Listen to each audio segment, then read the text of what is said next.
Ayan guys, magandang araw. May gagawin tayong electric fan. Ito. Ang problema nito, sabi nung may-ari, umaandar naman daw siya, kaya lang number 2. So yung number 1 ayaw. Yung number 2 niya, lakas. Umaandar nga. Tapos yung number 1 ayaw. Ayun o, yung number 1 ayaw. Ayan. Number 1 siya. Yung number 2, malakas. Umaandar. So ano to, ito yung mga nausong electric fan ngayon na chargeable yung kanyang battery. Pag tinanggal mo, pwede mo siyang tinatanggal kasi itong stand nito, tapos na-charge yung battery. So ngayon, ang problema nito, yung nga, ayaw umandar sa number 1. So ngayon, babaklasin natin itong switch, titignan natin. Pero bago natin baklasin yung switch, tatanggalin muna natin itong kanyang battery. Tapos i-check natin yung switch, baka sa switch lang. Pero pag ganito kasing switch, mahirap-hirap na switch to kasi may number 1, number 2, tapos yung gitna 0. So bibihira yung ganyan. Tignan natin kung makuha sa repair. Ngayon guys, babaklasin muna natin yung kanyang battery. Ang pagtanggal ng battery nito, dito ipe-press lang to. Ayan, ipe-press natin, tapos hila, tulak. So ayan. Ang charger nito, ang kanya dito. Yan, may butas diyan, diyan sasalpak yung charger. So hindi na dinala na may-ari yung charger kasi ito lang naman ang may problema. Ito. So ngayon tinanggalan natin yung battery. Check natin yung kanyang switch. Ang switch nito pwedeng repairable. Pero bago natin siya i-repair, tatanggalin muna natin yung mismong switch. Kasi baka may naputol na wire do sa loob. So kukuha lang ng kutsilyo, sisikwatin lang tong gilid. Yan. Kabilaan. Tatanggal naman yan eh. So okay naman. Okay naman yung wire. Hindi naman naputol. Pero tetesterin pa rin natin para sigurado tayo. Ayan. Gamit ang ating analog tester. Check natin kung good ba. Testerin muna natin yung test probe. Pagdikitin natin o pumapalo naman. So ngayon, testerin natin itong switch.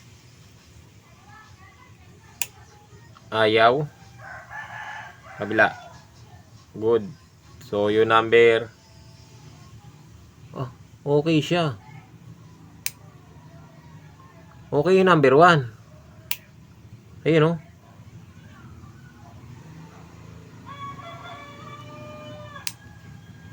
Number 2. So good din. Ano sira nito? Subukan natin isalpak yung battery na nakatanggal itong, baka yung motor ang may problema dito. Check natin.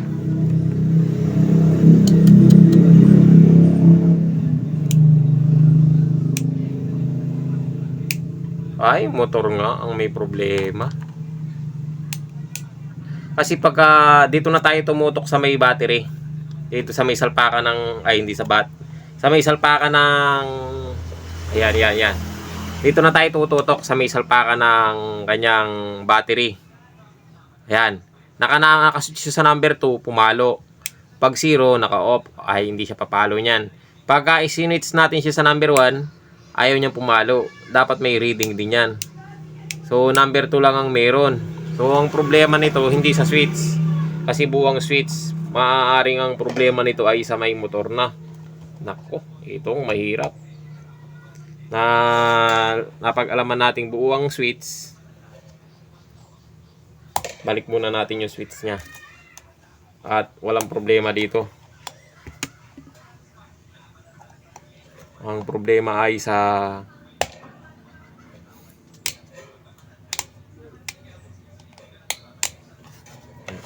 dito tayo sa dito tayo sa motor. Itong mahirap-hirap na trabaho. Akala ko switch lang. Hindi pala.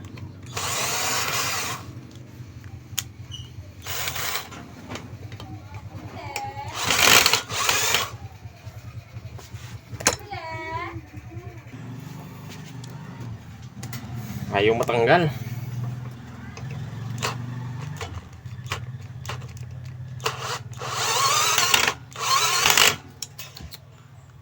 Ay, may lock. Ano ba to?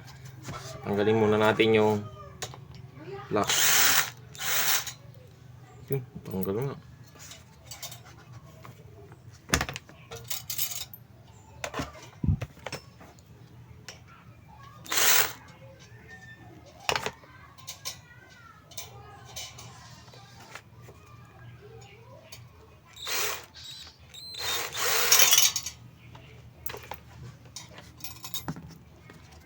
Tabi muna natin dyan. Ang may lock nito.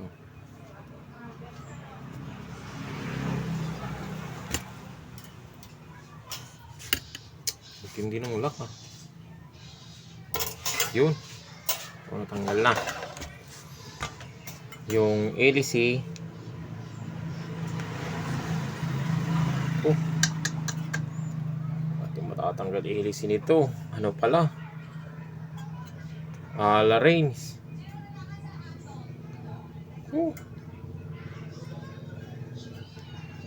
Mahirap-hirap na tanggalin to. Bukan natin kung kaya. Yo. Ay, hindi na lang.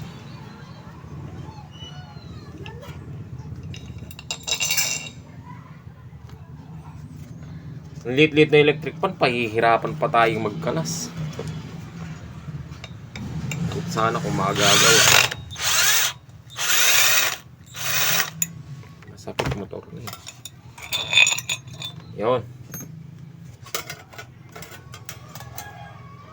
Ay. Ayaw ah. Lagyan natin ng tanda para alam natin kung saan banday.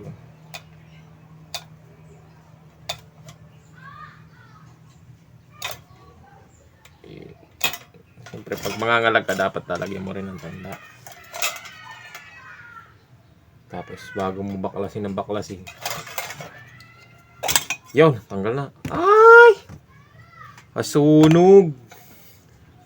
Itong mahirap dyan. Sunog oh. Oh. Nasunog yung cable tie. At nasunog din yung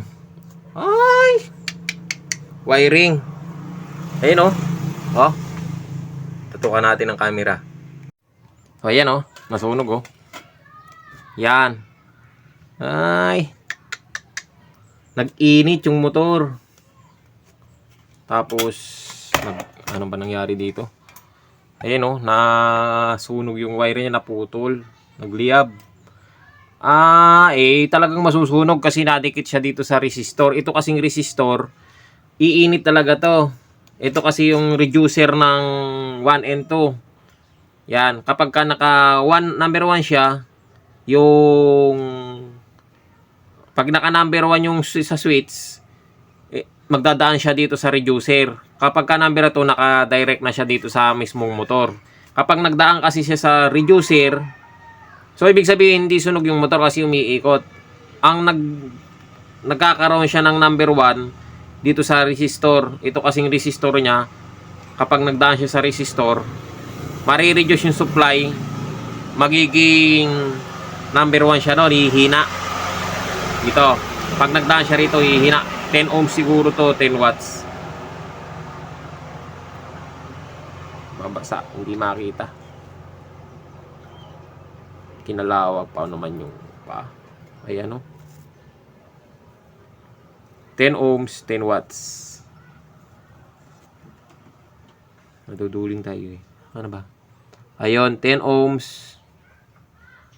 Ilang watts ba yan? Oo, 10 ohms, 10 watts nga siya. So, nire-reduce niya yung supply para humina.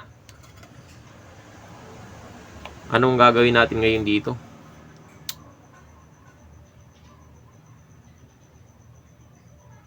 Dapat kasi, ang nangyari kasi diyan ganito eh. Paliwanag natin kung bakit nasunog ha. Yan, ganyan siya. Yan. Ganyan. Tapos yung wire, gumapang yung wire papunta dito sa, yan, ganyan. Nakadikit siya sa resistor, yung wire niya. Ang tendency kasi niya, pagka nakadikit na ganyan yung wire sa resistor, nagiinit kasi itong resistor. Lalo na pag malakas yung karga ng battery. Pag bagong ang charge, pag nilagay mo dyan, mainit itong resistor na yan. Mapapasok ka talaga, halos kulang na magbaga talaga yan. O nagbabaga talaga. Tapos, ito tinali pa mo nila ng cable tie. Yung resistor, masusunog talaga yan kasi mainit na mainit ito. Hanggat umaandar yung electric fan, mainit na mainit yan. Nagiinit yan ng gusto. Yung wire nakadikit dito sa aking cable tie na sa pagkakatali, masusunog talaga yan kasi mainit. Talagang susunugin talaga niya yan. Ngayon, paano gagawin natin dyan para hindi siya masira? Tingnan nyo nga itong nilagay nilang, anong tawag dito? Spaghetti tube oh. Nakuha ding nasunog o umitim. Kasi mainit talaga to. Resistor to eh. So check natin yung resistor. Kung buo pa. Tapos babalutan natin siya ng spaghetti tube din na malaki. Itong resistor. Tapos yung wire ganun din. Babalutan natin siya ng hindi na natin siya didikit dito. Babalutan natin ng spaghetti tube. Pero hindi natin ididikit sa resistor.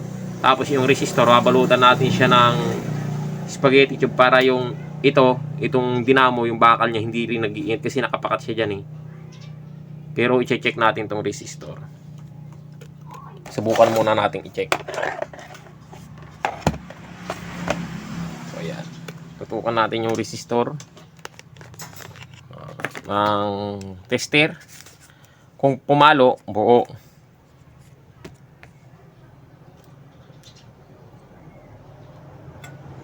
So yon, pumalo siya, buo. So ayan oh, nakatutok tayo sa ayan, nakapalo siya. So good pa yung resistor niya. Ano lang naman kasi niya pag tinester mo yan, parang continuity pero may reading din yan. Yun lang, pag dinaan siya sa voltahe, hihina. Hihina ang voltahe kasi hindi namang mahina ang supply niya. Parang reducer lang din siya. So diskartehan ko muna to. Hahanap muna tayo ng spaghetti tube na malaki para maipalot to. Ngayon guys, papalitan natin yung wire. Kasi yung yellow maigsi na. Tapos nasunog na yung wire niya oh. Tapos maigsi. So papalitan lang natin ng wire. May nakuha na akong pamalita ito. Medyo mataba.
Hindi naman pala didikit eh.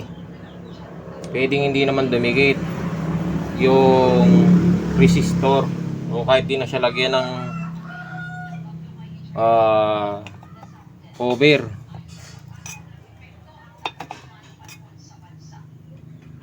dahil hindi naman siya pumapakat. So okay lang.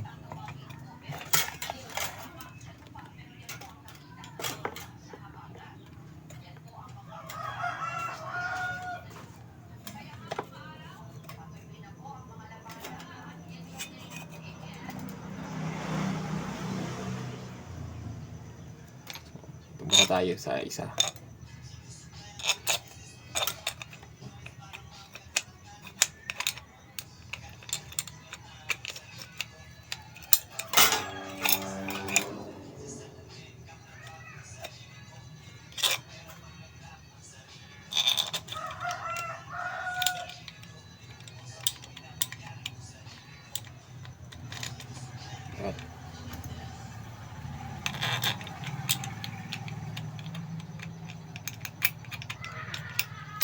Yun. Basta na.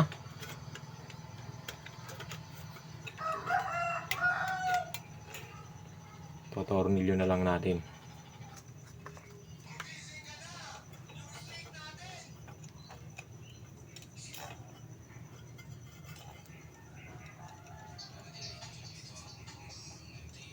Ang hirap, ang liit-liit na electric fan, kahirap anuhin. So ito, kakabit na lang natin yung nut, pero kahirap pa.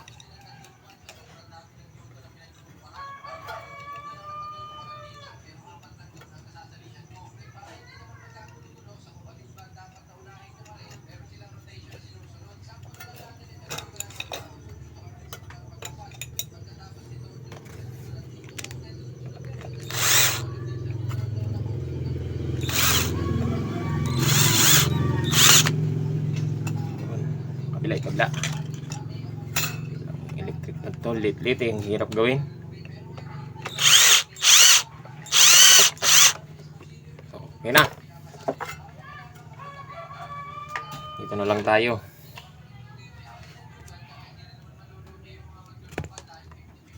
Paano ba?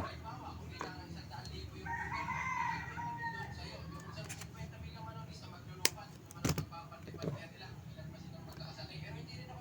Yan.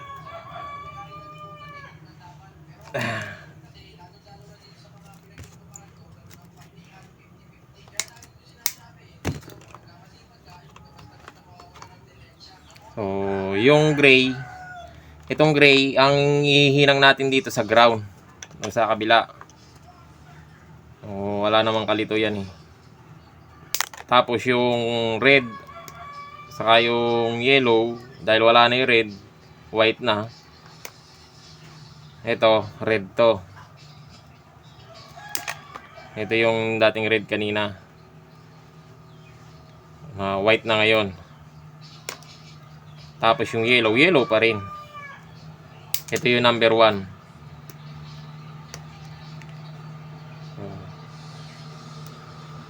Doon sa switch kanina, baligtad ano. Yung tapat nung kulay number 1, yung kulay yellow, makapupunta siya sa number 2 kasi baligtad nga. Mamaya explain ko sa inyo.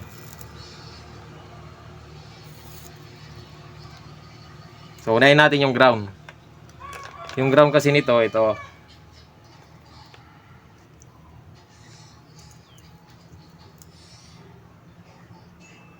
Yan. Tapos yung yellow dito yan sa switch. Dapat sa loob yan. Yung tapat nung number 2, ayan. Yan, naka-switch sa number 2. Yung tapat niya, yun yung number 1. Yellow yun. So, baligtad kasi to.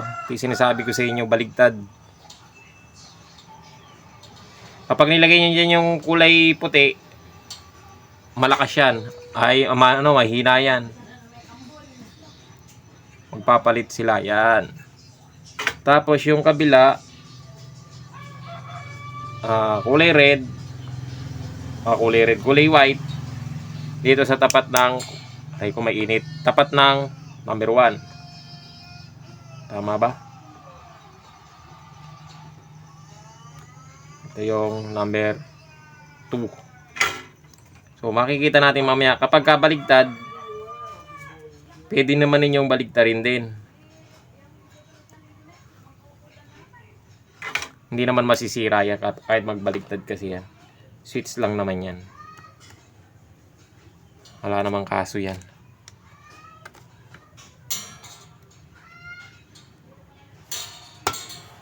Yon. Ngayon dito tayo sa loob. Ito yung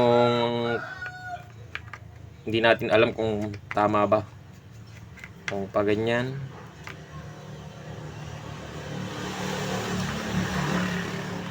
Lagay muna natin ito. Ang bali-baligtad na. Baligtad yata. Yun. Baligtad na.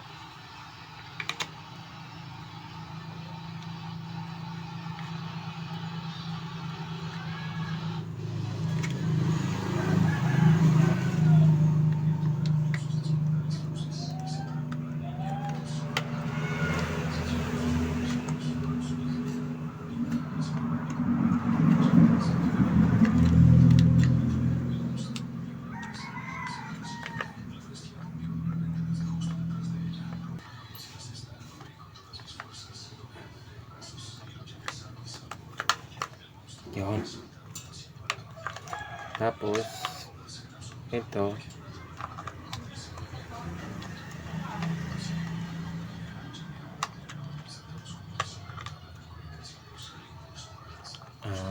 nasa loob.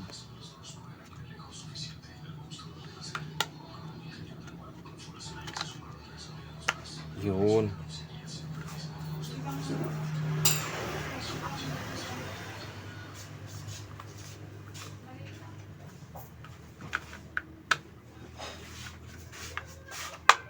Yun. Ayun. Nakakuha din. Higpitan natin para makakita natin kung gagana pa. Pero palagi ko okay na to.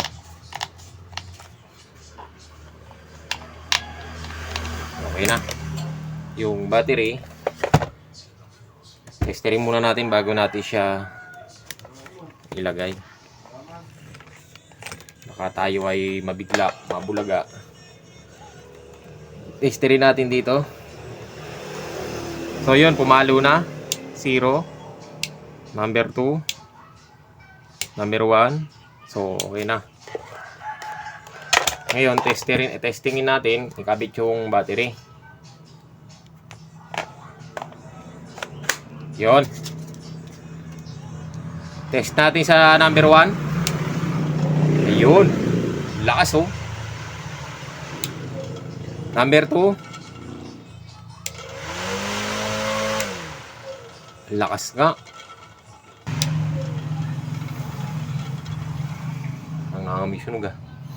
Ay, hindi, pero okay lang yan. May ikot naman eh oh. Oh, di ba? Okay na. So yun guys, ay kakabit na lang natin yung cover niya. Okay na to, goods na.